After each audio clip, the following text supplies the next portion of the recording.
गोटे धर्म बदनाम हो किछिटा व्यक्ति सकाशे पूरा धर्मटा बदनाम हो नो डाउट कि आतंकवादी हमला कोइंसिडेंटली से सही टाइम कर जोटा कि गोटे पक्ष को लाभ हो पारे जे अपोजिट धर्म जे से धर्म को ग्रहण करनी जो धर्म तांको विरोध रही से व्यक्ति को गोटे नैरेटिव मिल जाऊँगी सुविधा होची नैरेटिव रे इलेक्शन रे किछि फरक पड़ियार 1-2% वोट रे फरक पड़ जाऊँगी ताले से जीति जाउछ। देखो तो बहुत बड़ इंटेलिजेंस फेलियर छोट नुह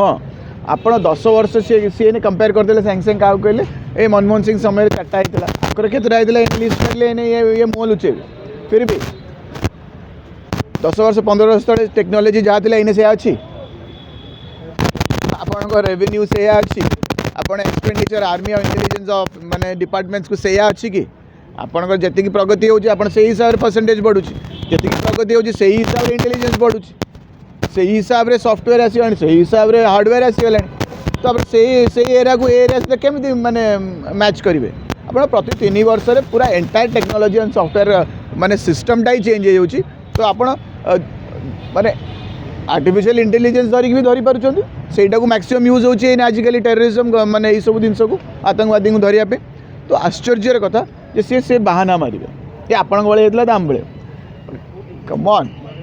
फेलियर आपन को लगातार हमला हो रे भाई आपन को इंटेलिजेंस ऑफिसर करूछंती कोन से माने लागि छंती इलेक्शन जिते को एंटायर इलेक्शन जो इंटेलिजेंस सिस्टमटा अच्छी कुआई जाए बिहार में बस बिहार वोटा को तैयारी करिया सेठी बनेया खुला छाड़ दी बिचारा चाषी मैंने जमती मु कहूली आम सब नियम मान इलेक्शन ऑब्जर्वर ये रे आम सब नियम मानलु आम नेता सीधा आसीगला ऑर्डर 5टा सुधा 9टा सुधा इलेक्शन कोड ऑफ कंडक्ट आरंभ जब हम ता आगु आपण मैंने जितक प्रमुख नेता मानू दायित्व दिखाई आप खाली करेंगे नुआपड़ा कन्स्टिट्युएंसी को खाली कलु किंतु ये व्यक्ति मानिले कि तो एक्जाक्टली से तो एमाने को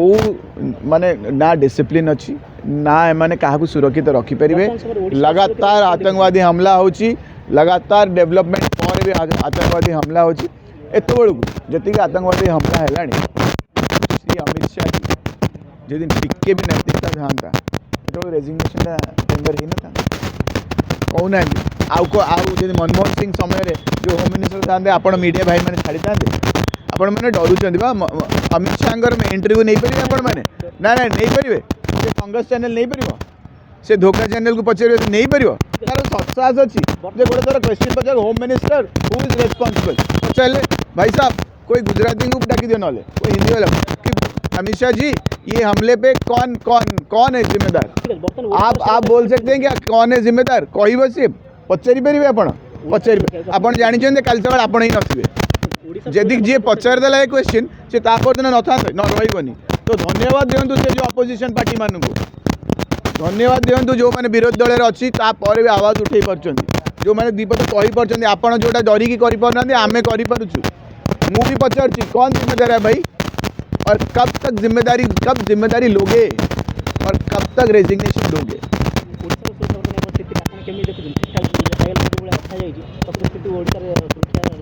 क्या रेकी है आम जगन्नाथ मंदिर रेकी है अप्रिशिएट करी प्रोएक्टिव जो देखिले जे आतंकवादी हमलाटा है जोटा कि 26/11 स्टाइल करते गोटे बड़ मॉड्यूलटे डॉक्टर्स माने इनवॉल्व अच्छा बहुत हाई प्रोफाइल शिक्षित व्यक्ति माने इनवॉल्व अच्छा इमिडिएटली से जो मैंने पॉडकास्ट करते बीजेपी सब करते से समय से जो मैंने स्पाई नेटवर्क थे सब दल बुलूले कहीं से लाभ लोभ मिलूला तो जो धरा पड़गले सी सब कहले ना आम चिन्हनु फिर भी चलो भाई तुम तो जहाँ भी सी आसिक ये बुलिकी रेकी करके जाइए तो रेकी नेक्स्ट प्लान आमर ये थी नथिबो मु कहि परिबिनी किंतु बट डेफिनेटली